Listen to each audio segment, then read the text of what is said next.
আন্দোলন সংগ্রাম করে আজকে ইউনূস সরকার ক্ষমতায় এবং আজকে ঢাকার পুলিশ কমিশন আসছে, আর নয় আপনাদের বাড়ি থাকতেন।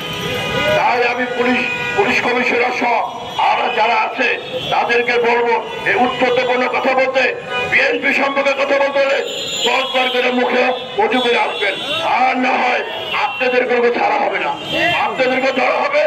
আপনারা দেখেছেন 2 জন উপদেষ্টা কি করেছে, প্রয়োজন বোধে এই পুলিশ কমিশনার সাজ্জাদকে ধরা হবে। সে একজন অবসরপ্রাপ্ত অফিসার, তাকে এখানে বসানো হয়েছে। আমরা আমাদের এই সভা থেকে বলে দিতে চাই, এই সব কিছু ছেড়ে দিন। বিএনপি আজকে একটি বৃহৎ দল, এই বৃহৎ দল।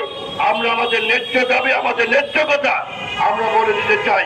আমরা আমাদের বক্তব্য স্পষ্ট, অবিলম্বে নির্বাচনের তারিখ ঘোষণা করুন এবং ইশাকে শপথ দিন, তাহলে বিএনপি অবস্থান কর্মসূচি সরে আসবে।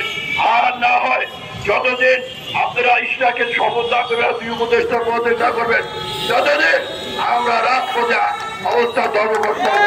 এটাই আমাদের সিদ্ধান্ত, এটাই আমাদের দাবি। সবাই ভালো থাকুন, শহীদ জবর হোক, খালেদা জিন্দাবাদ, তারেক রহমান জিন্দাবাদ। আরেকটি কথা, আমাদের নেতা তারেক রহমান উনি বাইরে আছে, ডক্টর ইউনূস সাহেবের মামলা শেষ হয়ে যায়, সবার মামলা শেষ হয়ে যায়, আমাদের নেতা তারেক রহমান সাহেব তার মামলা শেষ হয় না। আমি এই সরকারকে অবিলম্বে বলবো, তারেক রহমানকে বাংলাদেশে আসার, সসম্মানে বাংলাদেশে আসার সমস্ত ব্যবস্থা করে দিন এবং তাদের বিএনপির রাজনীতি করার সর্বোচ্চ সুযোগ করে দিন। তাই এই আশাবাদ ব্যক্ত করে আমি আমার বক্তব্য শেষ করছি। ভালো থাকুন, আসসালামু আলাইকুম। অনেক ধন্যবাদ।